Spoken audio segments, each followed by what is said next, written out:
Ang Google naman, ang hinahanap niyan talaga is kailangan yung product mo or yung website mo is really the one that will give the best value sa mga users nila. So yun naman ang importante sa Google. So kailangan yung basic concept diyan is EEAT. So expertise, experience, authoritativeness, and trustworthiness.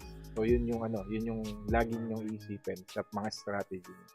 So kung yung bang strategy nyo, does it show yung Google, yung na may experience talaga yung mo, yung website mo, yung expert ka ba talaga diyan sa niche mo,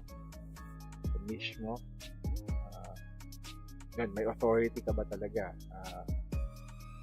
kung yung authoritativeness yan, kinikilala ka ba ng mga siguro kung may member ka ba ng organization, nagkaroon ka ba ng awards, yun.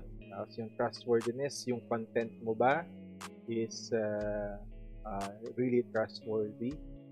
Baka baka may spam yan or kinopya mo lang sa iba. So, yun yung mga issues yan. So,